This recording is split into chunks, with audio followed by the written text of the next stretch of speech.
Bonjour et bienvenue dans cette nouvelle formation éditée par l'Église de disciples. C'est un nouveau cycle du formation qui va nous apprendre à marcher par l'Esprit, à être conduit par l'Esprit. Et aujourd'hui, nous allons commencer avec une application d'être conduit par l'Esprit qui est voir avec les yeux de Dieu.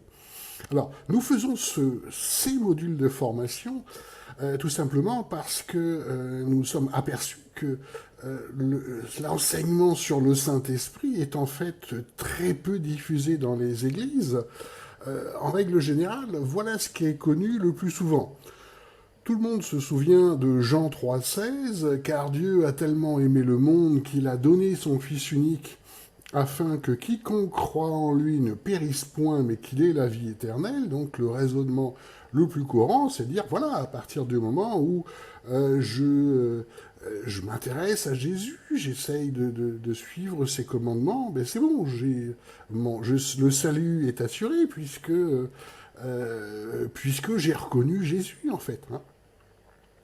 Et après, quand la question se pose, oui, mais là, voyons, dans l'Église, est-ce que tout se passe par l'Esprit? Et la première réflexion qui est faite, c'est en Galates 5,22, mais le fruit de l'Esprit, c'est l'amour, la joie, la paix, la patience, la bonté, la bienveillance, la foi, la douceur et la maîtrise de soi. Donc voilà, à partir du moment où on observe ça, ce sont des fruits de l'esprit, ce qui prouve que l'esprit est là, l'Église est bien conduite par l'esprit, moi aussi, je vais être sauvé, et tout va bien. Mais le problème, c'est que ça n'est pas vraiment ce que nous dit la Bible. En fait, c'est une doctrine tellement simplifiée qu'elle en est fausse, en fait. Et c'est pour ça que nous faisons ces modules de formation. Souvent, on est aussi en église, on dit, ben voilà, les fruits de l'esprit, regardez, on est nombreux à venir au culte le matin, on voit bien que l'église est conduite par l'esprit, regarde ce que Dieu fait. Là aussi, on va le voir, c'est en fait plus compliqué que ça. Ce n'est pas non plus ça ce que nous montre la Bible. Alors, si vous êtes en milieu pentecôtiste, ils vont vous dire, regarde, on parle en langue chez nous, ça veut bien dire que l'esprit est là, tout va bien. Et là non plus, ça n'est pas très biblique. Hein, puisque Paul est très clair sur le parler en langue, ça n'est pas un don qui est en fait un don important pour l'Église, pour l'édification. Donc vous voyez, j'ai pris quelques petits exemples, mais on va les étudier un peu plus en détail, tout simplement parce que ça nous montre ce que la Bible nous dit sur le fait d'être conduit dans l'esprit, ce que ça change dans nos vies, ce que ça change également dans la vie d'Église. On va reprendre sur ce thème-là, par exemple, le salut, même si pour la plupart, nous avons le salut à partir du moment où nous sommes baptisés et que nous allons à l'église. Le salut, c'est plus complexe que ça. Ainsi, en Romains 8, versets 10 à 14, il y a marqué, « Or si Christ est en vous, le corps, il est vrai, est mort à cause du péché, mais l'esprit est vie à cause de la justice. Et si l'esprit de celui qui a ressuscité Jésus d'entre les morts habite en vous, celui qui a ressuscité Jésus-Christ d'entre les morts vivifiera aussi vos corps mortels. Mais si par l'esprit vous faites mourir les actions du corps, vous vivrez. Car tous ceux qui sont conduits par l'Esprit de Dieu, ceux-là sont fils de Dieu. » Alors déjà, on peut remarquer plusieurs choses. Vous voyez, Paul s'adresse à l'Église et il dit « Si Christ est en vous », ce qui est déjà pas évident, c'est pas parce que des personnes se réunissent dans un groupe que forcément, mécaniquement, Christ est en chacun, vous voyez. Et il recommence, si l'esprit de celui qui a ressuscité Jésus d'entre les morts habite en vous, voilà, celui qui a ressuscité Jésus-Christ vivifiera aussi vos corps mortels. Un processus qui se passe dans le temps, tout n'est pas instantané. Et il reprend, si vous vivez selon la chair, on veut dire, c'est que si nous ne suivons pas l'esprit, eh bien, il n'y aura pas de salut, hein, il n'y aura pas de résurrection. La parole est très claire sur ce point. Et pourtant, tout le monde retient qu'il faut essentiellement, voilà, se faire baptiser, trouver que ce que Jésus ait fait bien, on essaye de faire quelque chose pareil, on va à l'église. Et vous voyez que la parole de Dieu, là encore, nous montre une autre réalité spirituelle. C'est pour ça qu'il continue. Si par l'esprit vous faites mourir les actions du corps, vous vivrez. Ce qui nous montre bien que le fait d'être conduit par l'esprit, de mourir à soi-même, est en fait central dans nos vies. Et c'est la condition, en fait, comme le dit ce texte et plein d'autres, sine qua non, pour se rapprocher de Dieu, donc être dans la résurrection. Et il termine, car tous ceux-là sont fils de Dieu. Mais on peut aussi faire la proposition inverse, tous ceux qui ne sont pas conduits par l'Esprit de Dieu ne sont pas fils de Dieu. Vous voyez, ce qui est aussi donne une autre image par rapport à ce que nous voyons dans les églises aujourd'hui. La question sont ceux qui sont conduits par l'Esprit de Dieu, et nous allons développer ça pour que nous-mêmes nous puissions nous transformer dans l'esprit. On va prendre un exemple très concret pour que tout le monde puisse comprendre ce qui est les idées qui circulent le plus dans les églises évangéliques sur ce que c'est que l'Église. On l'a dans les textes, en Actes 9, 31, l'Église était donc en paix par toute la Judée, la Galilée et la Samarie, étant édifiée et marchant dans la crainte du Seigneur, et elle était multipliée par l'assistance du Saint-Esprit. Donc, le raisonnement est de dire, regarde, tous ceux qui viennent au culte le matin, c'est vraiment le Saint-Esprit qui les a conduits vers nous, nous voyons les fruits de l'Esprit. Or, le problème, c'est que nous ne sommes plus du tout dans une situation comme les églises des Actes. Au jour d'aujourd'hui, je rappelle que les églises étaient des églises de maison, hein, qui n'étaient pas d'ailleurs. Ça n'était pas des bâtiments, hein, c'était un réseau d'églises de maisons, et l'église n'était visible en fait que par les fruits spirituels. Hein. Il n'y avait pas de bâtiments avec de pancartes et d'horaires, hein, ça n'existait pas. Là, au jour d'aujourd'hui, comme vous le savez, dans quasiment toutes les églises évangéliques, il y a énormément de flux de personnes qui rentrent et qui sortent. Pourquoi ? Parce qu'elles ont du mal à trouver satisfaction sur plusieurs points. Donc, ce qui veut dire que quand quelqu'un va franchir la porte de l'église dans laquelle vous êtes, vous allez vous retrouver en fait devant trois types de personnes. Alors, les premiers qui vont venir, les plus nombreux, sont ceux qui en fait comparent toutes les églises de la ville, et c'est tout à fait compréhensible. C'est-à-dire qu'ils vont sur Internet, ils tapent église évangélique, et puis ils vont faire les uns les autres pour voir laquelle est plus pratique pour eux, laquelle les transports en commun, laquelle l'orchestre est plus joue mieux, l'humour dans les prédications, c'est pertinent, c'est sympa, pas sympa, est-ce qu'il y a une garderie, pas une garderie, est-ce qu'on peut se garer facilement, etc., etc. Donc il y a en fait dans cette recherche d'église, c'est difficile de dire, vous voyez, ils sont conduits par l'esprit parce qu'ils poussent la porte. Essentiellement, ils font une comparaison, ils font et c'est pas un jugement, on fait tous un peu ça, bien sûr, hein, et c'est la même chose que quand on choisit un supermarché, on regarde si les prix sont bons, on regarde si la variété est là, les produits sont frais, le parking, si le bus s'arrête, voilà.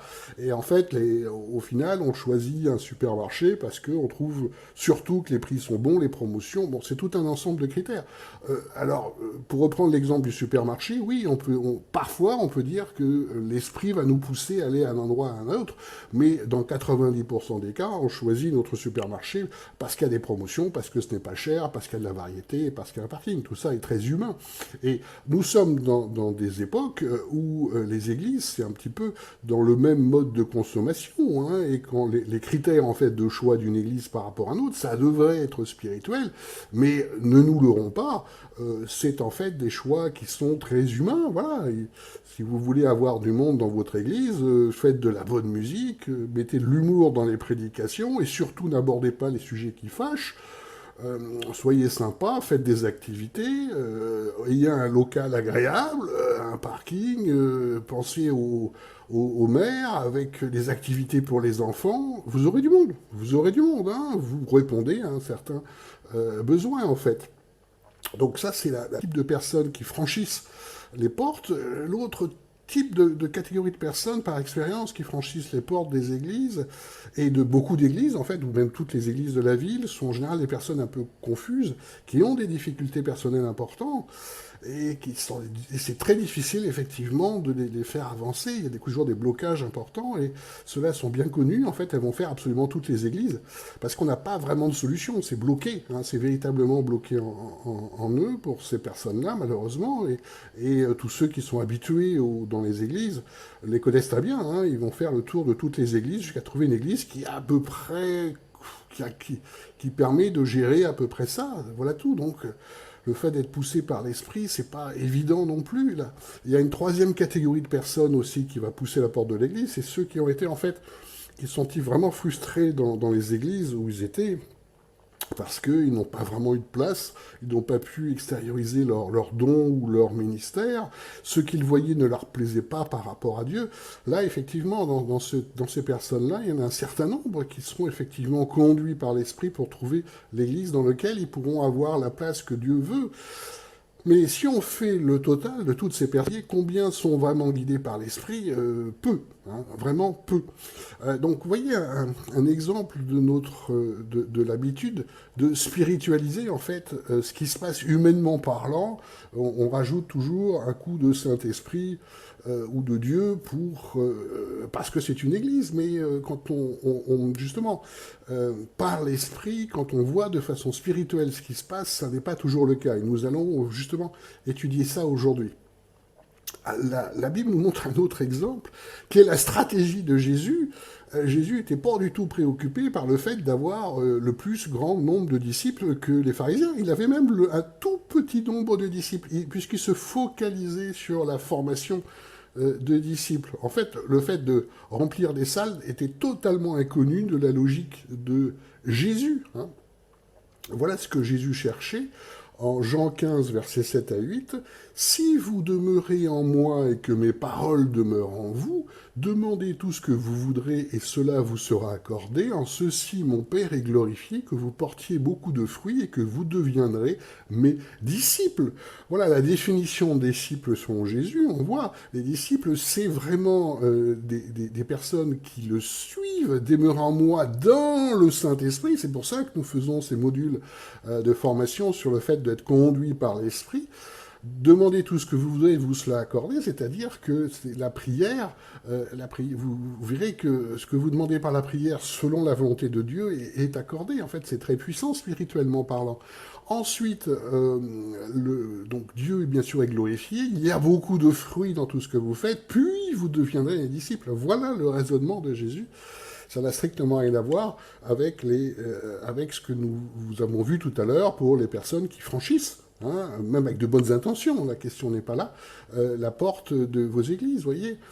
On a des preuves bibliques de ça, bien sûr, puisque Jésus parle en parabole pour n'être compris que par les 12 disciples.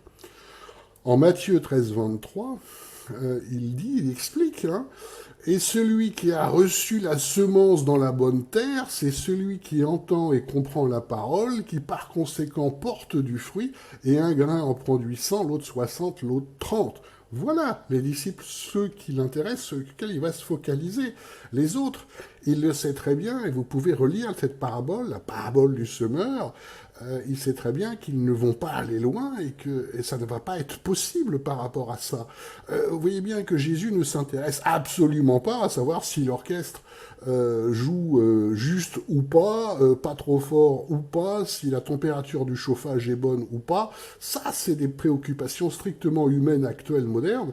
Jésus se préoccupait uniquement des disciples, des quelques disciples. Est-ce que les quelques disciples vont vraiment progresser spirituellement? Voilà ce que nous dit Jésus.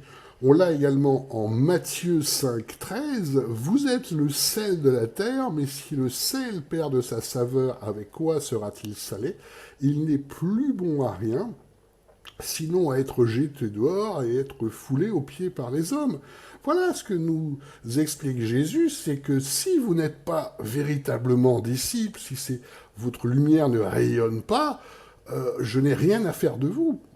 Il n'est plus bon à rien, sinon à être jeté dehors, à être foulé aux pieds par les hommes. Vous voyez que Jésus ne se préoccupe pas du tout de ceux, effectivement, qui ne le suivent pas réellement, concrètement et entièrement. Pourquoi? Ce n'est pas un manque d'amour, mais c'est simplement du fait de ça, justement, de sa vision spirituelle. Il savait très bien que ces hommes-là, ou ces hommes-femmes, ne pourraient en fait rien donner du tout. Hein. Et voyez le contraste entre la façon dont que nous montre Jésus et ce qui se passe de nos jours. Là, la seule réflexion, c'est qu'on essaye de réunir dans une salle le plus gros de tas de sel sans saveur, peu importe, mais du moment qu'il y a beaucoup de sel. C'est pour montrer en fait sa réussite spirituelle supposée. Hein. Regardez, moi j'ai beaucoup de tas de sel, j'ai une église de 100 personnes, de 200 personnes, de 300 personnes, de 400 personnes, ce qui montre indiscutablement que je suis béni par Dieu, indiscutablement ma réussite spirituelle. C'est une réalité, hein. Je ne l'invente pas, vous le voyez bien dans toutes les discussions entre les églises, c'est en fait quasiment le seul sujet qui les intéresse, alors qu'on voit qu'ils ne se préoccupent absolument pas de ça. Ça flatte l'œil humain, il y a beaucoup de monde, waouh, hein.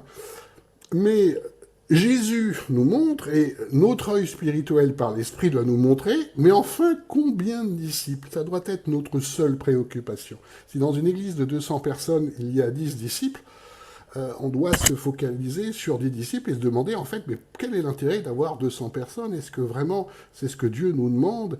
Et manifestement, ça n'est pas le cas. Nous devons, les églises doivent former les disciples, c'est pour ça que nous appelons église de disciples, en ce sens qu'ils doivent se concentrer sur tous ceux qui vont donner du fruit. Alors attention, voyez, la pensée de Jésus, ça n'est pas un manque d'amour, puisqu'il nous demande aussi d'évangéliser pour chacun, bien sûr, mais c'est un réalisme spirituel, puisque par l'Esprit, il voit bien que beaucoup de personnes ne pourront pas y arriver, et beaucoup d'appelés, peu d'élus, c'est une réalité. Donc encore une fois, j'ai pris cet exemple-là, parce que ça montre un raisonnement humain, ce qui flatte l'œil, ce qui se voit est visible, mais Jésus nous montre en fait une autre réalité spirituelle et être conduit par l'Esprit, voir avec les yeux de Dieu et vraiment voir ce qui intéresse Dieu, ce qui intéresse Jésus. Et là, dans cet exemple-là, vous voyez l'énorme contraste entre ce qui se passe au jour d'aujourd'hui et en fait ce que veut Jésus. Donc, être conduit par l'Esprit, c'est tout de suite dans la parole de Dieu, c'est même probablement un enseignement, l'enseignement le plus important de la parole de Dieu, et pourtant c'est l'enseignement qui est le moins diffusé en Église, et c'est révélateur du malaise qu'il y a à l'heure actuelle. On l'a en Genèse 1-2. La terre était informe et vide, les ténèbres couvraient l'abîme, et l'Esprit de Dieu se mouvait au-dessus des eaux. Déjà, dans le 2e verset de Genèse, nous voyons que l'Esprit a une vie propre. L'Esprit donne la vie, mais l'Esprit a une vie propre. C'est-à-dire qu'il nous faut suivre l'Esprit et non pas l'éteindre. Hein. Il faut effectivement s'attendre à cette action de l'Esprit que nous suivons. Vous voyez, hein, l'Esprit de Dieu se mouvait au-dessus des eaux. Et le plus grand enseignement sur l'esprit, qui est, encore une fois, très très très peu étudié, malheureusement, se trouve en Ésaïe. En Ésaïe, donc le prophète Ésaïe de l'Ancien Testament, Ésaïe 11, versets 1 à 3, et un rameau sortira du tronc d'Ésaïe, et un rejeton de ses racines portera. L'Esprit de l'Éternel reposera sur lui, esprit de sagesse et d'intelligence, esprit de conseil et de force, esprit de connaissance et de crainte de l'Éternel. Il prendra son plaisir dans la crainte de l'Éternel, il ne jugera point sur ce qui paraîtra à ses yeux, et il ne prononcera point d'après ce qui frappera ses oreilles. Alors, vous avez reconnu le rameau qui sortira du tronc d'Ésaïe, le portera du fruit. On parle bien entendu, Ésaïe nous annonce Jésus. Hein. Vous voyez que l'Esprit de Dieu dans l'Ancien Testament et le Nouveau Testament, c'est le même, bien sûr, puisque Dieu est le même hier, aujourd'hui et demain. Par contre, la révolution du Nouveau Testament, c'est que l'Esprit est maintenant en chacun de ceux qui suivent Dieu. Nous avons tout à l'heure, hein, ceux qui sont conduits par l'Esprit sont les fils de Dieu, et non pas seulement sur les serviteurs, hein, qui sont surtout les prophètes. Vous voyez la différence entre être l'Esprit sur les personnes, l'Esprit de l'Éternel reposera sur lui, et l'Esprit dans les personnes, c'est ce que Jésus nous a apporté par son sacrifice. C'est une révolution qui a beaucoup de conséquences dans nos vies, ou qui devrait en avoir beaucoup. On a également toujours en Ésaïe, en 28, versets 5 à 6, « En ce jour-là, l'Éternel des armées sera un diadème de gloire et une couronne d'honneur pour le reste de son peuple. Il sera un esprit de droiture pour celui qui siège, rendant justice et de vaillance pour ceux qui repoussent l'ennemi jusqu'à ses portes. » Alors, vous voyez, ici nous parlons, effectivement, nous parlons de combat, nous parlons de guerre, mais les guerres dans l'Ancien Testament parlent en fait du combat spirituel, et l'esprit est indispensable dans le combat spirituel. C'est pour ça que nous allons également étudier dans d'autres modules l'esprit dans le combat spirituel. Nous le voyons là, ce que fait l'esprit pour résister justement à l'ennemi, l'adversaire. Hein. On l'a toujours en Ésaïe 42, verset 1-4. « Voici mon serviteur que je soutiendrai, mon élu en qui mon âme prend plaisir. J'ai mis mon esprit sur lui.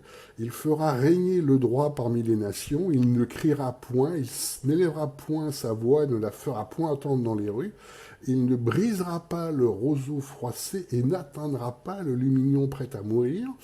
Il fera régner le droit en vérité, il ne faiblira ni ne sera abattu, jusqu'à ce qu'il ait établi le droit sur la terre, et les îles se confieront en sa loi. » Donc, vous voyez, là encore, tout ça, c'est l'action de l'esprit.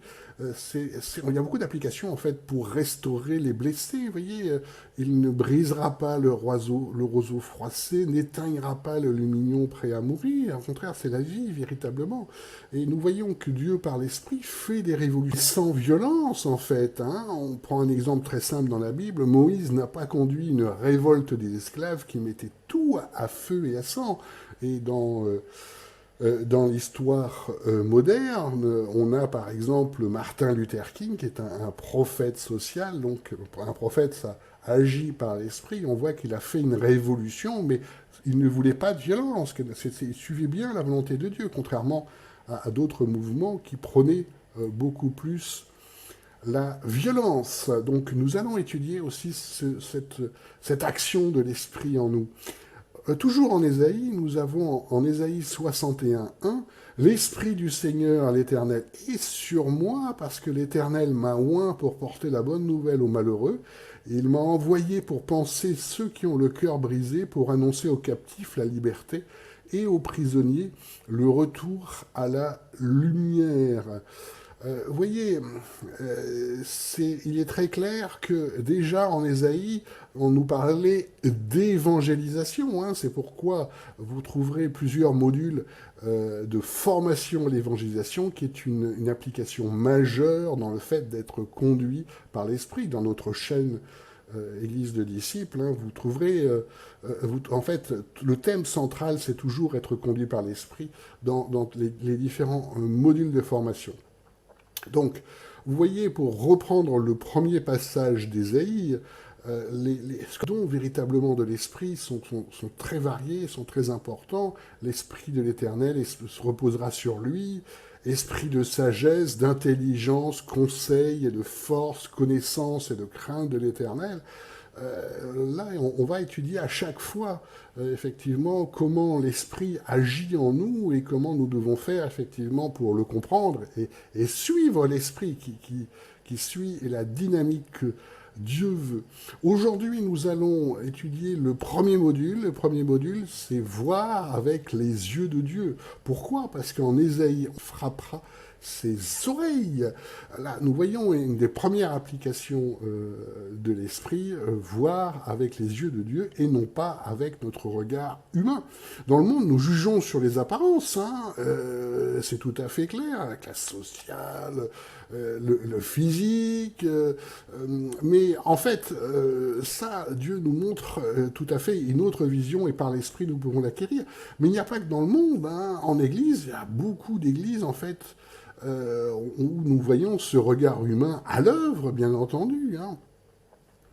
À tel point qu'en 2 Corinthiens 5,16, Paul rappelle, en sorte que dès maintenant, nous ne connaissons personne selon la chair, c'est-à-dire avec des a priori, avec des raisonnements, avec des classifications, mais en fait, on doit connaître chacun par l'esprit, tel que l'esprit en nous nous le montre, en fait, et ça n'a rien à voir.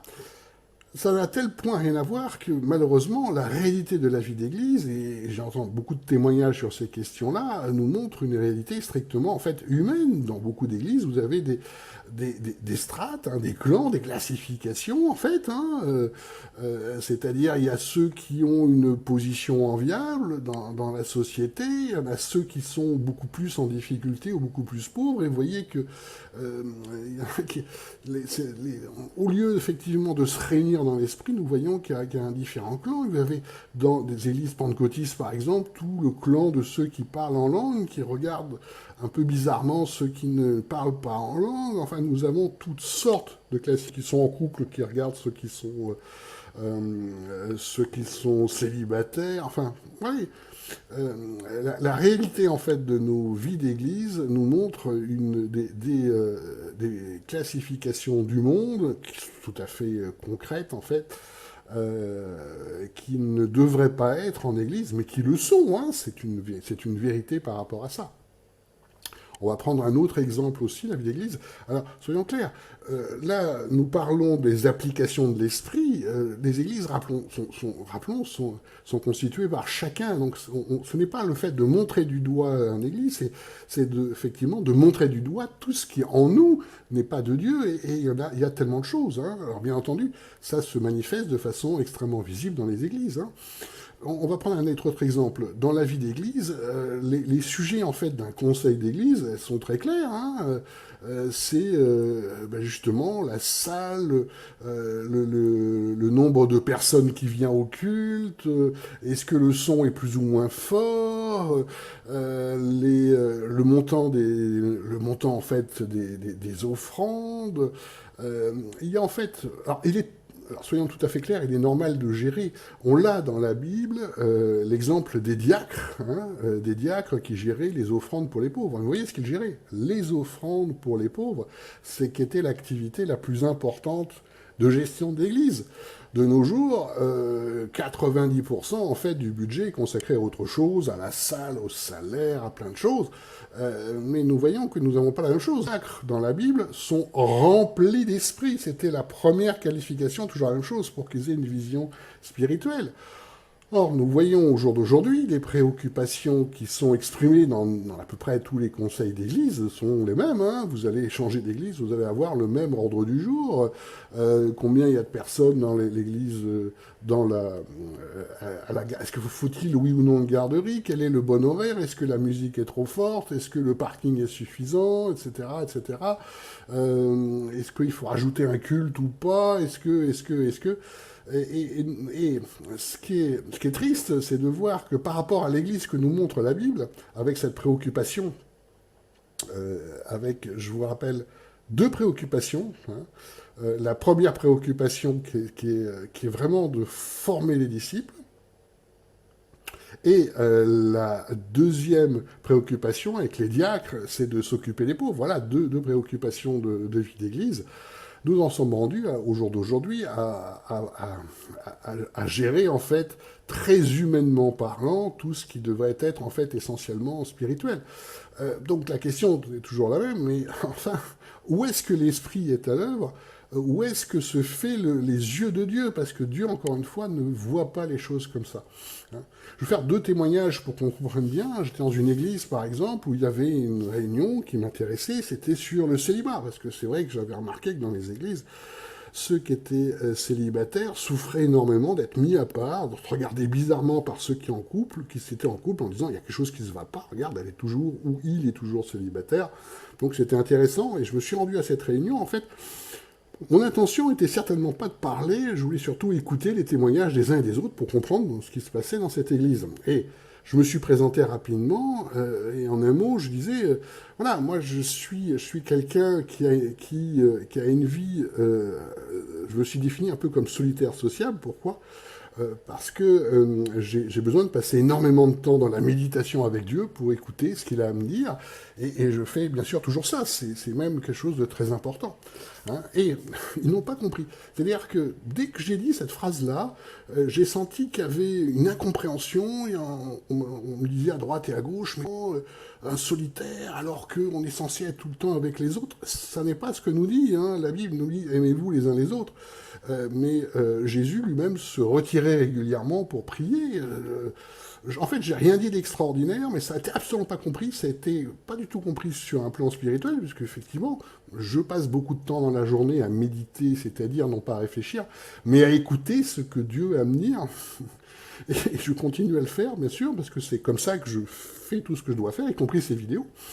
Mais ça n'a pas été tout à fait compris. Ça a été compris par un œil, justement, puisque c'est le thème humain, de dire, voilà, je ne comprends pas ce gars, qu'est-ce qu'il nous explique, pourquoi, comment, et j'ai passé, en fait, une mauvaise réunion à devoir me justifier tout le temps, tout le temps, tout le temps. Vous voyez, c'est très compliqué. Donc là, ce qui était évident spirituellement parlant, vous voyez que tous ceux qui écoutent Dieu dans la Bible passent effectivement beaucoup de temps à écouter Dieu. On le voit bien dans la Bible. J'ai dû expliquer dans tous les sens et c'était en fait pénible par rapport à ça. La différence entre un regard de Dieu, hein, et un regard humain, une sorte de jugement, dire voilà, moi, c'est pas comme ça qu'il faut faire, ou non, etc. On ne le comprend pas comme ça. Et c'est compliqué. Hein. Et là, j'ai pu voir à quel point cette église avait besoin d'un travail spirituel important, mais bon, c'était intéressant aussi. Un autre exemple des personnes qui me connaissent, certains qui me...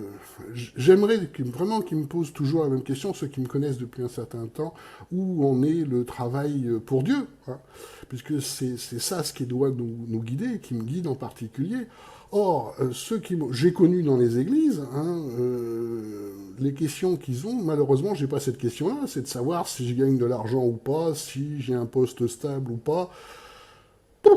C'est encore une fois, c'est un regard très humain par rapport à ça, et j'en suis triste parce que là aussi, le plus important, c'est qu'est-ce qui se passe pour Dieu, hein, et ça n'est pas du tout en fait la question qui m'est posée. Donc, nous allons revenir. Là, ces petits partages, c'était pour comprendre hein, ce qui se passe à la Bible, ce que nous dit la Bible, en Actes 7:20. En ce temps-là naquit Moïse, et il était beau aux yeux de Dieu, il fut nourri 3 mois dans la maison de son père. Là, on voit une notion, beau aux yeux de Dieu. Peu importe savoir si c'était un joli bébé joufflu rose, mais le fait qu'il soit beau aux yeux de Dieu nous montre effectivement ce regard spirituel qui est très différent d'un regard humain, la façon dont Dieu voit chacun. On a un passage très intéressant en Samuel 1, Samuel 16, 6, 12. Alors je vous rappelle que Samuel était prophète et il était très triste parce que le roi qu'il avait le roi qu'il avait oint, en quelque sorte, Saul, Saul qui n'est pas le Saul du Nouveau Testament, le Saul de l'Ancien Testament, avait chuté, avait désobéi à Dieu, et donc en tant que prophète, il était extrêmement triste, et Dieu donc l'appelait à oindre un autre roi, c'est-à-dire, rappelez-vous que dans l'Ancien Testament, le Saint-Esprit, c'est par onction, hein, on reçoit en fait le Saint-Esprit est sur la personne par onction. Donc, il doit montrer la volonté de Dieu en faisant une onction du nouveau roi. Et là, il se rend effectivement dans une maison Et dans une maison, il voit en fait, en quelque sorte, l'aîné un peu de la famille. Et le texte commence comme ça. Lorsqu'ils entrèrent, il se dit, donc Samuel, en voyant Eliab, certainement celui que l'Éternel désigne par onction est ici devant lui, parce qu'il avait, voilà, il avait bonne apparence. Mais l'Éternel dit à Samuel, ne prête pas attention à son apparence et à sa grande taille, car je l'ai rejeté. En effet, l'Éternel n'a pas le même regard que l'homme. L'homme regarde à ce qui frappe les yeux, mais l'Éternel regarde au cœur. Isaïe appela Abinadab et le fit passer devant Samuel. Samuel dit, l'Éternel n'a pas non plus choisi celui-ci. Isaïe fait passer Shama et Samuel dit, l'Éternel n'a pas non plus choisi celui-ci. Isaïe fait passer 7 de ses fils devant Samuel et Samuel dit à Isaïe, l'Éternel n'a choisi aucun d'eux. Puis Samuel dit à Isaïe, tous tes fils sont-ils là?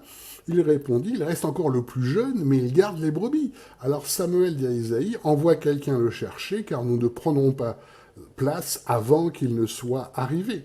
Isaïe envoya quelqu'un le chercher, il était roux avec de beaux yeux et une belle apparence. L'Éternel dit à Samuel, lève-toi, verse de l'huile sur lui, car c'est lui. D'accord?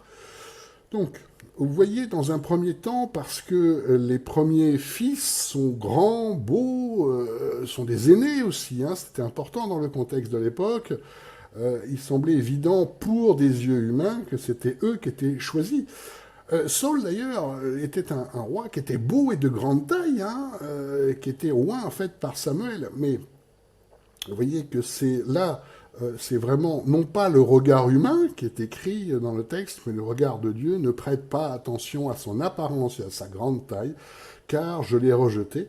En effet, l'Éternel n'a pas le même regard que l'homme. L'homme regarde à ce qui frappe les yeux, mais l'Éternel regarde au cœur. Donc, vous voyez, nous sommes bien entendu en tant qu'hommes ou femmes frappés par l'apparence, grand, petit, gros mec, des attitudes, des façons de parler, et nous sommes vraiment très influencés par ça, extrêmement important. Dieu ne voit pas du tout ça.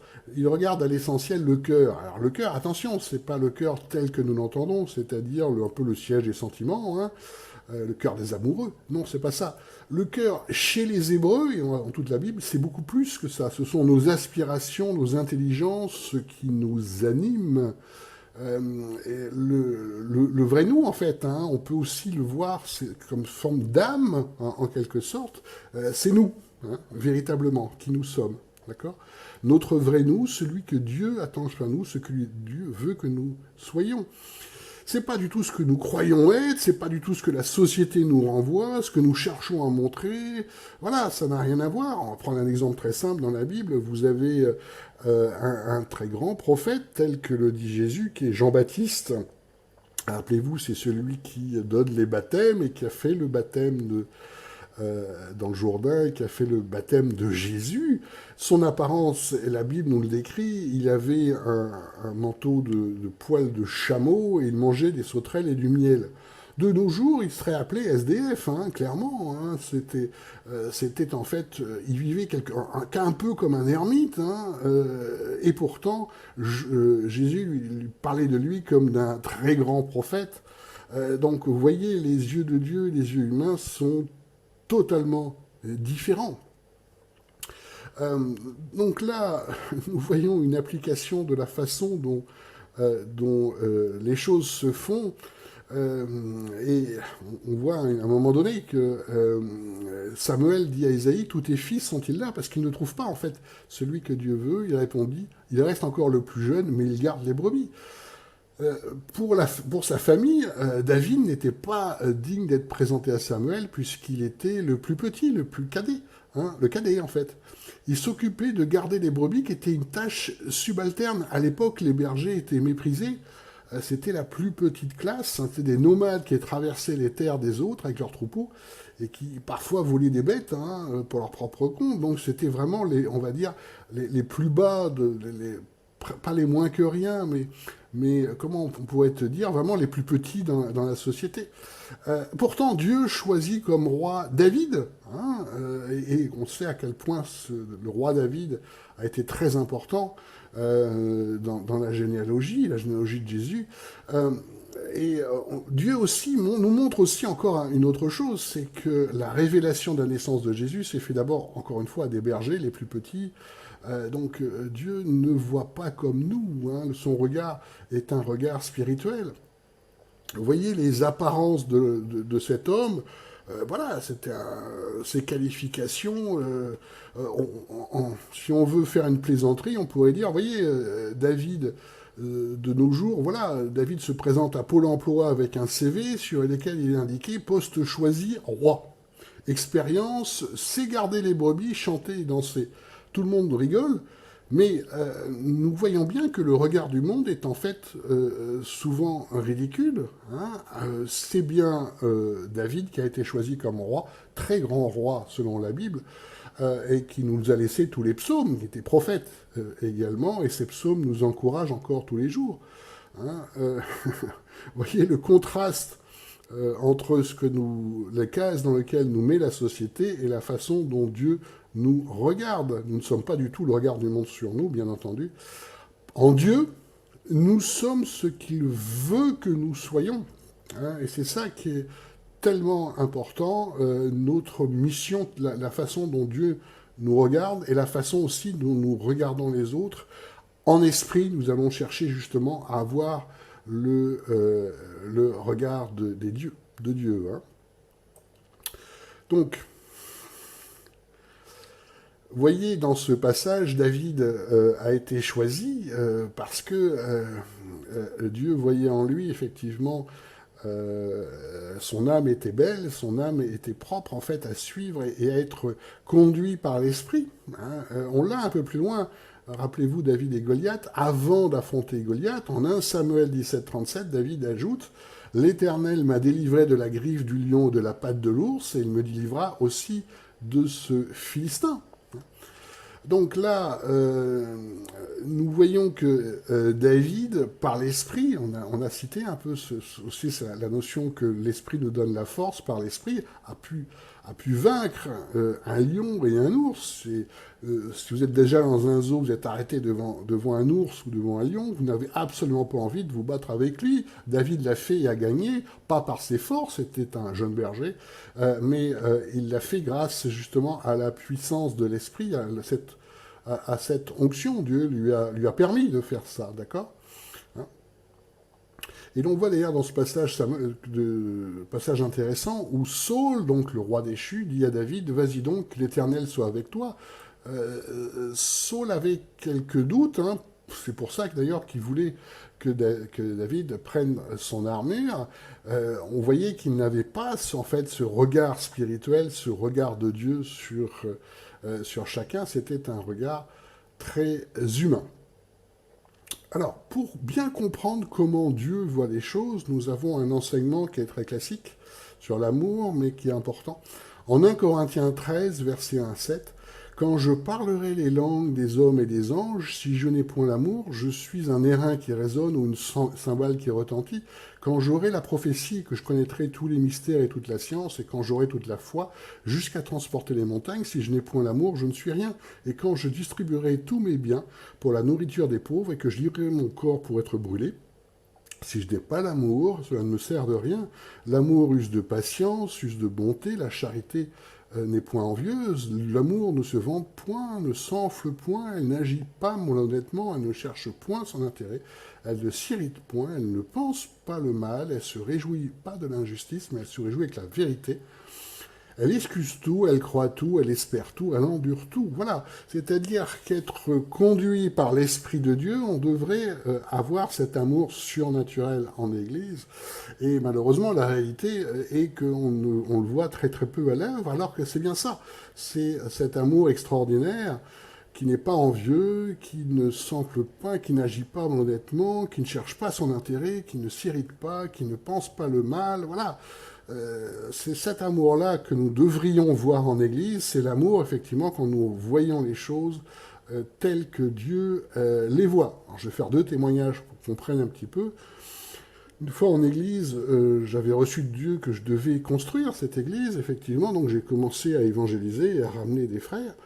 Et je me souviens d'un ancien que j'entendais grommeler sur mon passage et qui disait la phrase suivante en disant si il amène des nouvelles personnes, c'est qu'il a dû faire un péché tellement grave qu'il n'a trouvé que ça pour se racheter aux yeux de Dieu. Voilà un exemple de ce que c'est que de penser le mal. Et j'ai tout le temps entendu des phrases comme ça. C'est terrible. C'est typiquement, effectivement, une personne qui n'arrivait pas à voir avec les yeux de Dieu. Il voyait avec son regard strictement humain.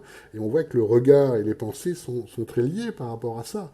Alors j'ai eu le cas aussi dans un groupe de paroles que j'animais, où j'ai un pasteur qui est venu me voir en disant il faut absolument que tu t'occupes de cette personne, et cette femme, je la connaissais, je ne voulais pas m'en occuper, parce que je savais parfaitement qu'elle avait en fait l'adversaire en elle, et que je ne pourrais pas faire grand-chose. Mais il insistait en disant vas-y, va dans ce groupe-là, parce que comme ça, il va pouvoir avoir des choses extraordinaires, il y aura peut-être un miracle, et il y aura du monde dans l'église. Voilà, c'est ton raisonnement. Alors, ça s'est pas du tout produit comme ça. Là, cette femme-là, effectivement, elle a failli détruire le groupe. J'ai dû m'en séparer. Enfin, ça a fait plein d'histoires. C'était pas une personne dont, effectivement, je pouvais m'occuper véritablement. Voilà un exemple. L'amour ne cherche pas son intérêt. Ça, ce pasteur-là essayait de mettre une stratégie au point pour enfin qu'il y ait du monde dans son église et qu'il ait une réussite professionnelle. Un exemple. Hein. Mais j'ai malheureusement vu énormément. Enfin, j'ai une myriade d'exemples comme ça. Alors, il faut aussi remettre les choses dans leur contexte. Dieu me demandait d'aller dans des églises qui étaient en fait malades, qui avaient des difficultés spirituelles importantes pour justement diffuser sa parole et sa volonté. Donc les expériences que j'ai sont forcément un peu extrêmes, mais d'après les témoignages que j'entends à droite ou à gauche, en fait, dans beaucoup d'églises, ça se passe comme ça également. Donc nous voyons bien que ce n'est pas le regard de Dieu, ce n'est pas le regard par l'Esprit qui est à l'œuvre, mais bien un regard humain qui ne traduit pas du tout l'amour de Dieu.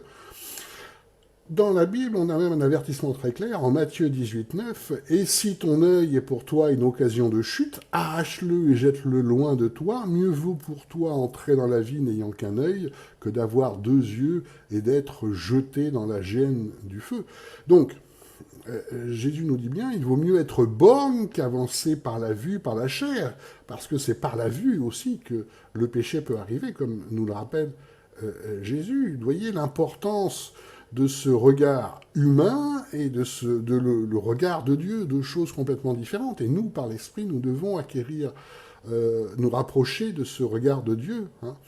En Nombre 24-16, nous l'avons, parole de ceux qui entendent les paroles de Dieu, de celui qui connaît les desseins du Très-Haut, de celui qui voit la vision du Tout-Puissant, de celui qui se prosterne dont les yeux s'ouvrent, celui qui voit la vision du Tout-Puissant. Voilà ce que c'est que voir. C'est voir effectivement les visions que Dieu nous envoie, voir Dieu à l'œuvre. On l'a aussi en Jean 5, versets 19 à 20. Jésus répondit donc et leur disait, en vérité, je vous le dis, le Fils ne peut rien faire de lui-même, à moins qu'il ne le voie faire au Père, car les choses que celui-ci fait, le Fils aussi les fait pareillement, car le Père aime le Fils et lui montre tout ce qu'il fait, il lui montrera ses œuvres plus grandes que celles-ci, afin que vous soyez dans l'étonnement. Vous voyez, Jésus agit que par le regard de Dieu. C'est tout à fait normal, puisque il est homme, bien entendu, mais il agit en étant Dieu également. Voyez, cette phrase est très forte. Le Fils ne peut rien faire de lui-même, à moins qu'il ne le voie faire au Père. Donc ce n'est pas du tout un regard humain, c'est qu'il voit l'action de Dieu directement, effectivement, et l'Esprit nous permet de voir l'action de Dieu. Et l'œuvre de Dieu, vous voyez une définition de voir par l'esprit, hein, on voit effectivement ce que Dieu fait. Je vous rappelle, nous avons une formation rêve et vision pour également voir, là aussi également, par l'esprit, les rêves et les visions que Dieu veut nous envoyer. Donc la question, c'est aussi qu'est-ce que je vois? Est-ce que je vois l'œuvre de Dieu dans ma vie en général? Ou est-ce que j'ai simplement un regard humain? Est-ce que je dois progresser donc sur ces questions-là, hein? Euh, on a un passage comme ça avec Étienne en Acte 7, versets 54 et 58, où Étienne, effectivement, était vraiment harangué par des personnes agressives, on va le dire comme ça. Entendant ces choses, ils frémissaient de fureur dans leur cœur et ils grinçaient des dents contre lui. Mais lui, rempli d'Esprit Saint, les yeux fixés au ciel, vit la gloire de Dieu et Jésus debout à la droite de Dieu. Et il dit, voici, je contemple les cieux ouverts et le Fils de l'homme debout à la droite de Dieu. Or, poussant de grands cris, ils se bouchèrent les oreilles et se précipitèrent tous ensemble sur lui, et l'ayant jeté hors de la ville, ils le lapidaient. Donc là, Étienne meurt en martyr, selon l'esprit. Alors, bien entendu, euh, il va rejoindre, il va rejoindre Dieu, hein, donc il a toute une place, hein, particulière, qui est au ciel, mais on voit comment ça marche. La phrase est très claire. Alors, lui, rempli d'Esprit Saint, les yeux fixés au ciel, vit la gloire de Dieu et Jésus debout à la droite de Dieu. Donc par l'Esprit, il voit ce que Dieu voit, le regard de Dieu, le regard spirituel, et le dit aux hommes, ce qui là, effectivement, déclenche la fureur. Donc, on voit bien l'importance, tout se fait, en fait, par notre regard spirituel, et non pas un regard humain, hein. Et c'est vraiment ça l'objet. Euh, on a aussi en Hébreu 11, 26, 27, si nous est rappelé comment procédait Moïse le prophète. Moïse considérait l'humiliation attachée au Messie comme une richesse plus grande que les trésors de l'Égypte, car il avait le regard fixé sur la récompense à venir. C'est par la foi qu'il a quitté l'Égypte, sans craindre la colère du roi, car il s'est montré déterminé comme s'il voyait celui qui était invisible. Donc qu'est-ce que voit Moïse? Moïse voit des richesses plus grandes que les trésors de l'Égypte. Moïse voit les trésors de l'Égypte, de ce pharaon, mais ça ne l'intéresse pas, il n'a pas de regard humain parce qu'il voit effectivement ce que lui montre Dieu, c'est-à-dire un trésor beaucoup plus grand, un trésor qui est dans le ciel. Et il avait le regard fixé, vous voyez, sur la récompense à venir. Même chose, il n'a pas craint ce roi, parce qu'il voyait Dieu, hein, il voyait Dieu comme s'il voyait celui qui est invisible, c'est-à-dire qu'il voyait l'œuvre de Dieu, il voyait les visions de Dieu, il voyait ce que Dieu voulait lui montrer, et donc il était bien par le regard de Dieu et non pas un regard humain. C'est comme ça qu'il a pu faire tout son ministère. Moïse n'est absolument pas influencé par ce que voient les hommes. Donc, la question, c'est est-ce que je vois véritablement l'œuvre de Dieu? Et l'autre question, c'est est-ce que je vois l'œuvre de l'Esprit en chacun, hein? En Luc 5, versets 27 à 28, Jésus donc nous. Et après cela, il sortit et il vit un péager nommé Lévi assis au bureau des péages et il lui dit suis-moi. Et ayant tout quitté, s'étant levé, il le suivait. Donc, vous voyez, Jésus par l'Esprit connaît le potentiel spirituel de cet homme assis au péage, il voit tout de suite qu'il peut être un disciple, il peut le suivre, donc il lui dit « suis-moi », peu importe son apparence. En fait, le texte ne nous parle absolument pas de son apparence. Jésus utilisait toujours son regard spirituel et pas du tout son regard humain. On a un autre exemple en Marc 6, 34. Enfin, pas du tout. Oui, bien sûr, il gardait son regard humain pour s'orienter, mais il était essentiellement orienté par son regard spirituel. Marc 6, 34, « Et Jésus étant sorti, vit une grande foule, et il fut touché de compassion envers eux, parce qu'ils étaient comme des brebis qui n'ont point de berger, et il se mit à enseigner beaucoup de choses. » Donc, que voit Jésus? Jésus ne voit pas des hommes, un groupe d'hommes, ne voit pas leurs vêtements, ne voit pas leur façon de faire, leur façon de parler. Jésus, par l'Esprit, connaît leur misère spirituelle. C'est ça, regardez avec les yeux de Dieu. Ça veut dire qu'à tout moment, vous pouvez voir où en est quelqu'un par rapport à l'Esprit, ce que vous pouvez faire pour servir Dieu. C'est ça, avoir un regard spirituel et voir, hein, par l'œil spirituel. On l'a également en Actes 14, 9, avec Paul, à Lystre. Paul prêchait, et un homme impotent des pieds l'écoutait attentivement pendant qu'il parlait. L'apôtre eut son regard attiré par cet auditeur attentif. Alors, fixant les yeux sur lui, il vit qu'il avait la foi pour être guéri. Vous voyez, donc là, il savait que par l'imposition des mains, la guérison allait se faire très rapidement. Donc, Paul ne pouvait pas évangéliser sans avoir ce regard par l'esprit, et nous non plus. Hein. Voir par l'esprit, c'est indispensable en évangélisation et dans tout le service de Dieu. Sinon, vous allez passer votre temps à vous préoccuper de l'apparence des personnes et en fait aller complètement à côté de ce que Dieu vous demande. On ne peut pas servir Dieu, d'abord dans l'évangélisation bien entendu, mais dans tout service de Dieu, sans constamment voir les choses par l'Esprit de Dieu. Hein. Regardez, je prenais cet exemple tout à l'heure, voilà, des préoccupations très humaines, hein, d'un conseil, est-ce qu'on a les bons horaires, est-ce que la température du chauffage est bonne, est-ce que... Voilà, c'est une réalité de voir que dans beaucoup d'églises, les préoccupations deviennent strictement par la chair, hein, c'est-à-dire ce que voit l'œil, et les préoccupations spirituelles. Mais enfin, on a combien de disciples hein Est-ce qu'on a combien de disciples? Est-ce qu'on voit l'œuvre?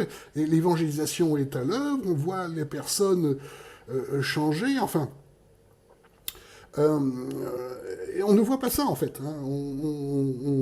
Cette préoccupation-là semble complètement éteinte par rapport à toutes les préoccupations telles que le voit l'homme, telles que le comprend tout gestionnaire. Et malheureusement, nous avons dans des églises qui ressemblent de plus en plus à certaines entreprises. On est un peu plus spirituel. On peut penser que je suis critique quand je dis ça, mais c'est un constat que beaucoup partagent. Hein, et certains le disent franchement même, hein, dans les groupes d'églises ou dans les fédérations, que c'est en fait, tout le monde a un raisonnement d'entreprise, de carrière, de choses d'avancement, de choses comme ça. Là, on devrait avoir exclusivement un regard spirituel. Voilà, qu'est-ce que nous montre Dieu? Nous devons agir et être transformés par l'esprit, d'où l'importance de ce type de formation que Dieu m'a mis à cœur, tellement cela manque en fait, tellement ça manque. Hein. On a aussi, par exemple, toujours Paul, hein, 2 Corinthiens 2,6, « Si en effet je voulais me glorifier, je ne serais point imprudent, car je dirais la vérité, mais je m'en abstiens de peur que quelqu'un ne pense à mon égard, au-delà de ce qu'il voit en moi ou de ce qu'il entend de moi. » Vous voyez, Paul n'avait pas du tout un physique engageant, il avait une certaine infirmité d'ailleurs, hein. Mais chacun devait voir en lui les œuvres de l'esprit, de chacun de ce qu'il voit en moi. C'est pas parce qu'il affirmait être apôtre qu'il l'était, c'est pas un statut. Hein. Chacun devait voir hein, l'œuvre de l'esprit en lui. Voilà, regard spirituel. Alors, j'ai aussi un témoignage là-dessus. Je vais dans une église que je ne connaissais pas, mais là où il y avait en fait une femme que j'avais accompagnée pendant des années, qui se faisait baptiser. Donc j'allais pour l'encourager à son baptême dans cette église. Alors j'ai découvert cette église, bon, elle avait l'air sympathique, il y a des chants, d'accord, puis après la prédication, alors ce qui m'a frappé, c'est la façon dont ça a été présenté. Il y a un pasteur assistant qui a pris le micro en disant, voilà, l'homme de Dieu, donc l'homme de Dieu s'est présenté, il a fait la prédication. Bon, puis après il y a eu la prière, je me suis dit tiens enfin on va pouvoir un peu tous prier ensemble, pas du tout. Re-micro, la prière de l'homme de Dieu. Bon, on a eu droit à la prière de l'homme de Dieu, on a eu droit aux annonces de l'homme de Dieu, on a eu droit alors il nous annonçait des groupes d'enseignement biblique où manifestement c'est l'homme de Dieu qui allait... Enfin bon voilà, l'homme de Dieu était mis à toutes les sauces. Et c'est pas encourageant du tout, hein, parce que là, effectivement, c'est un peu un show où je ne suis pas sûr qu'on regarde vraiment Dieu, on regarde l'homme de Dieu, ça c'est sûr, puisque de toute façon, il est mis à toutes les sauces, hein, et il est présenté à force de lumière, de micro, de tout ce qu'on veut, par rapport à ça, bon. Donc, ce qui est très important en Église, c'est de regarder chacun en esprit. Oui, c'est ça ce que nous demande Dieu, regarder chacun en esprit. Paul nous le montre, hein. qu'est-ce que vous voyez en esprit, sans vous faire influencer par les titres, le prestige ou la dynamique de groupe, hein, parce que ça joue beaucoup, en fait, la dynamique de groupe. Nous sommes tous humains, et beaucoup d'églises fonctionnent beaucoup avec ça. Hein.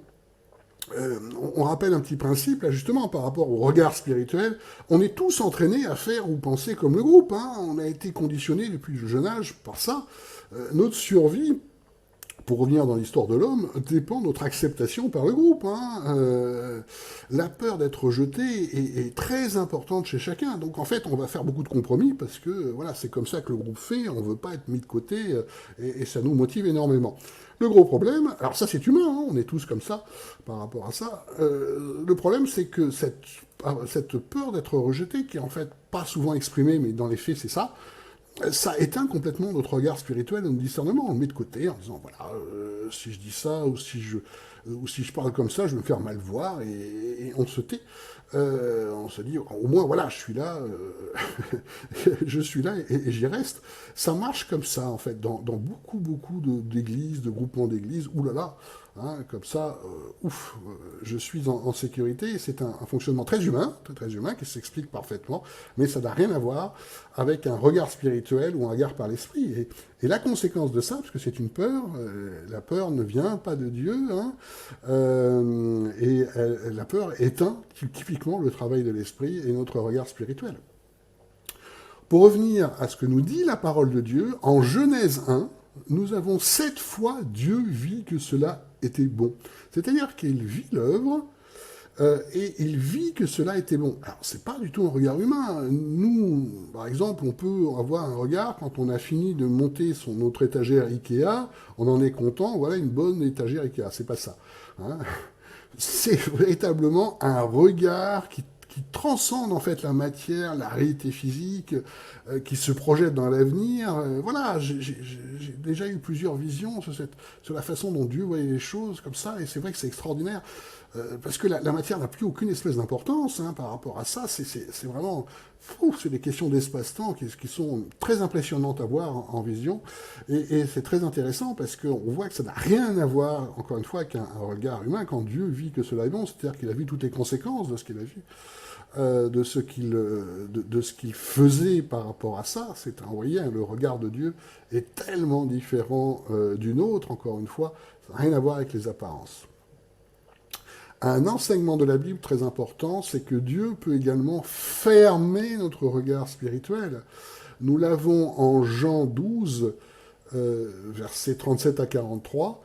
« Or, quoiqu'il eût fait tant de miracles devant eux, ils ne le croyaient point en lui, afin que fût accomplie la parole d'Ésaïe le prophète, avait prononcé « Seigneur, qui a cru à notre prédication et le bras du Seigneur, à qui est-il révélé ?» Aussi bien ne pouvait-il croire, parce qu'Ésaïe a dit encore « Il a aveuglé leurs yeux et endurci leur cœur, afin qu'ils ne voient point des yeux et qu'ils ne comprennent point du cœur, et qu'ils ne se convertissent point, et que je ne les guérisse point. » Ésaïe dit ces choses lorsqu'il vit sa gloire et parla de lui. Il y eut cependant, même entre les chefs, beaucoup de ceux qui crurent en lui, mais à cause des pharisiens, ils ne confessaient point leur foi, de peur d'être exclus de la synagogue, car ils aimèrent la gloire qui vient des hommes plus que la gloire qui vient de Dieu. Vous voyez, c'est toujours vrai. Hein, ces mécanismes-là, c'est toujours vrai, et la Bible nous en parle. Hein. Ils avaient peur, hein, voilà. Beaucoup, en fait, des pharisiens, le message de Jésus les touchait, mais ils avaient peur. Hein.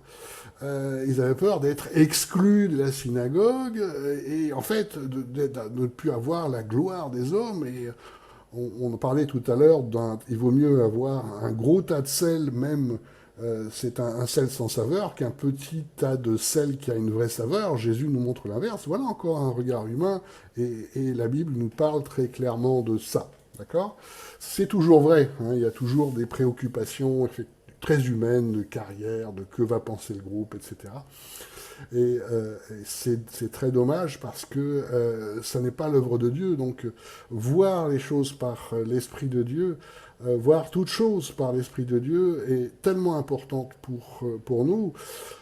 Dans l'exemple, j'ai souvent vu des guérisons miraculeuses, hein, avec confirmation médicale, etc., enfin, qui n'étaient pas discutables, mais qui n'étaient absolument pas vues par les églises. Ça les dérangeait. Ça dérange leur quotidien par rapport à ça, d'autant plus que ce n'était pas eux qui étaient techniquement à l'origine, même si c'est toujours Dieu qui fait, mais voilà, donc ça perturbe, et puis j'ai vu un aveuglement, et j'ai souvent vu cet aveuglement spirituel. C'est très fréquent en fait. C'est pour ça qu'il est fondamental de voir les choses comme Dieu le voit, c'est-à-dire de voir les choses par l'esprit, de laisser l'esprit agir en nous pour nous montrer ce que nous devons voir comme Dieu le voit et non pas comme nos raisonnements le fait. Hein. L'aveuglement spirituel, c'est l'œuvre de la chair et du démon, hein, aussi. Hein. C'est très clair dans la Bible. L'esprit est éteint, tout simplement, et ça s'arrange énormément l'adversaire. Et c'est une des raisons pour laquelle, tristement, on pourrait dire, voilà, il y a très peu de progression spirituelle dans beaucoup d'églises. Hein. Ça arrange énormément l'adversaire, cette affaire-là. On a en 1 Corinthiens 12, 14 à 16, « Or, l'homme naturel ne reçoit point les choses qui sont de l'Esprit de Dieu, car elles lui sont une folie, et il ne peut les connaître, parce que c'est spirituellement qu'on en juge. Mais l'homme spirituel juge de toutes choses, et il est lui-même jugé par personne. Car qui a connu la pensée du Seigneur pour le pouvoir instruire? Mais nous avons la pensée du Christ. » Vous voyez ? Très rapidement, effectivement,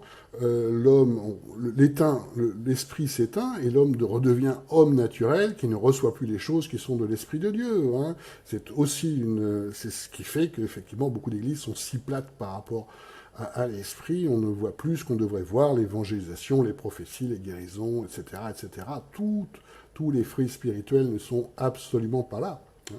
Ils ne comprennent plus, hein, car elles sont en lui une folie.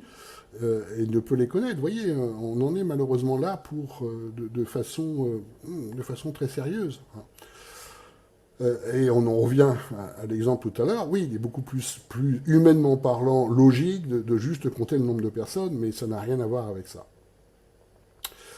Jésus aussi faisait la même chose. Jésus préférait laisser ceux qui préféraient en fait être aveugles dans l'ignorance. Hein. Être aveugle spirituel. On l'a très clairement en Matthieu 13, versets 10 à 17. Les disciples s'étant approchés lui dirent « Pourquoi leur parles-tu en parabole ?» Et répondant, il leur dit « Parce qu'il vous a été donné de connaître les mystères du royaume des cieux, mais à eux cela ne leur a pas été donné, car à celui à qui il sera donné, et il aura en abondance, mais pour celui qui n'a pas, cela même qu'il a sera ôté. » Rappelons cette phrase, mais pour celui qui n'a pas, cela même qu'il a sera ôté. C'est pourquoi je leur parle en parabole, parce qu'en voyant, ils ne voient point, et qu'en entendant, ils n'entendent ni ne comprennent. Hein. C'est vraiment cette réalité spirituelle. Jésus, bien entendu, nous le montrait en permanence. Alors, une technique de discernement spirituel, des personnes ou même des églises hein, qui sont dans cet état d'aveuglement spirituel, elles sont totalement hermétiques à tout dialogue. Et les raisonnements sont même hallucinants. Je vais vous partager une petite anecdote par rapport à ça. Une fois dans une église où j'avais une révélation comme quoi quand le pasteur serait de retour, il y aurait des grosses difficultés par rapport à ça. Et effectivement, ça s'est passé comme ça. Il était de retour et des grosses difficultés ont eu lieu. Et j'ai eu plusieurs anciens qui me sont tombés dessus en disant « Tu n'es pas en Jésus ». Expliquez-moi. Tu n'es pas en Jésus, puisque nous sommes en Jésus. Déjà, quand le raisonnement part là-dessus, il faut se méfier. Et énormément de raisonnements partent juste là-dessus.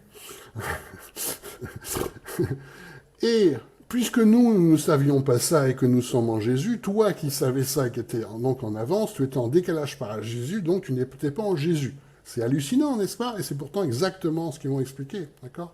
Ils se rendent même plus compte que c'est presque risible, mais en fait c'est très grave, ça montre des graves problèmes spirituels, et vous allez voir des raisonnements absolument hallucinants, hein. Ils ne se rendent pas compte. Pour eux c'est normal, c'est logique selon leur propre logique, ça n'a plus rien à voir avec Dieu, aucun problème. C'est malheureusement très courant. En Hébreux 4.12, nous avons l'explication de cela. Car la parole de Dieu est vivante et efficace et plus acérée qu'une épée à deux tranchants et pénétrante jusqu'à partager âme et esprit, jointure et moelle, et juge des pensées et des réflexions du cœur. Donc vous voyez, Qu'est-ce que nous dit cette parole, ce verset très important? La parole de Dieu est partage âme et esprit. Pourquoi? Parce que l'esprit est en nous quand il n'est pas éteint, quand il est vivace. Lui, il est toujours vivant, nous l'avons vu en Genèse. Hein. L'esprit bouge sur, bouge sur les eaux. Et en fait, le combat spirituel se joue dans nos âmes, la siège du raisonnement. C'est pour ça qu'il y a tant de raisonnements hallucinants, de doctrines bizarres dans les églises. Le combat spirituel se joue là, dans le raisonnement, par rapport à ça. C'est pourquoi la parole de Dieu, vivante et efficace, parole de Dieu écrite ou reçue, hein, dans le prophétique, c'est très courant par rapport à ça, permet justement de séparer, de bien séparer, que ce soit partagé âme et esprit, c'est-à-dire de ce qui vient de l'esprit, ce qui vient de l'homme. Vous voyez, les choses sont totalement différentes. On le voit parfaitement, on le juge des pensées, des réflexions du cœur. C'est par les raisonnements que se font toutes les attaques spirituelles, et c'est pour ça que vous avez dans les histoires d'église, et notamment catholiques bien sûr, protestantes également, à l'identique, hein, il ne faut pas simplifier les choses, tout un tas de doctrines qui sont au moins curieuses, si ce n'est totalement contestables, et qui sont très très très répandues. C'est pour ce principe spirituel. Là, hein, ce sont des raisonnements qui n'ont plus rien à voir avec l'Esprit de Dieu par rapport à ça. Vous voyez, cette séparation.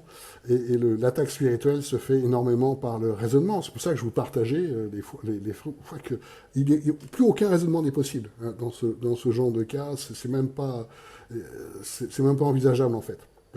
On est vraiment dans un cadre d'aveuglement spirituel. On a un autre passage dans la Bible très clair par rapport à ça, en Luc 11, 34 et 36. La lampe du corps, c'est ton œil. Quand ton œil est saint, tout ton corps aussi est éclairé, mais s'il est mauvais, ton cœur aussi est ténébreux. Prends donc garde que la lumière qui est en toi ne soit ténèbre. Si ton corps est éclairé tout entier, n'ayant aucune partie ténébreuse, il sera tout entier éclairé, comme la lampe t'éclaire par son éclat. Vous voyez ? Si vous voyez effectivement par votre œil spirituel les choses, tout votre corps va être éclairé par la lumière. Vous voyez l'importance, la lampe du corps, c'est ton œil. Quand ton œil est sain, tout ton corps aussi est éclairé. Et à l'inverse, quand nous ne voyons plus. Et j'ai partagé plein d'exemples hein, qui sont tristes, hein, mais c'est pour montrer l'importance effectivement de ce que c'est qu'être regardé par l'esprit, c'est-à-dire avoir le regard de Dieu, mais s'il est mauvais, ton corps aussi est ténébreux. Voilà. Et la suite est claire, prends donc garde que la lumière qui est en toi ne soit ténèbres. Bien entendu que l'esprit peut s'éteindre à tout moment. Hein. D'où le fait vital de se faire renouveler par l'esprit, de se faire transformer pour que ce soit vraiment l'esprit qui vous montre les choses spirituelles, toutes celles que Dieu veut vous montrer, et d'abandonner peu à peu notre regard humain avec tout ce que ça comprend comme péché et qui nous fait stagner complètement dans notre vie spirituelle et qui amène tant de catastrophes hein, par rapport à ça.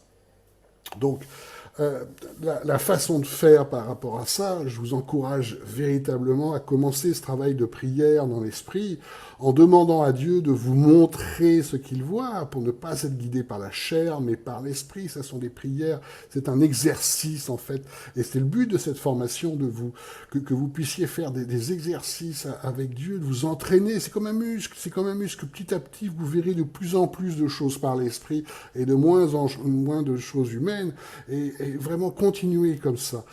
Seigneur, oui, je prie que chacun, tous ceux et celles qui regardent cette vidéo puissent te demander d'ouvrir leurs yeux pour que ils puissent chacun ouvrir leur cœur à tout ce que tu nous montres, à toute ton œuvre, à ce que tu nous envoies comme vision, à ce que tu nous montres chez les uns et les autres, à l'œuvre de ton esprit qui est extraordinaire, qui change tout, qui est la vie, qui va en permanence nous modifier en mieux, qui va nous transformer, qui va nous permettre d'accéder à qui tu es, à ta sagesse, à ton intelligence. Oui Seigneur, merci pour tous ceux qui suivent cette vidéo, qu'ils puissent progresser, que nous puissions tous progresser dans ton regard extraordinaire, qui met à jour toute chose, qui ne se préoccupe pas de tout ce que nous avons en tête, qui ne vient pas de toi, mais qui permet d'aller à l'essentiel de ce qu'est la vie, de ce pourquoi tu nous as créés, de ce pourquoi tu nous destines. Merci de tout ce que tu peux faire pour nous. Amen.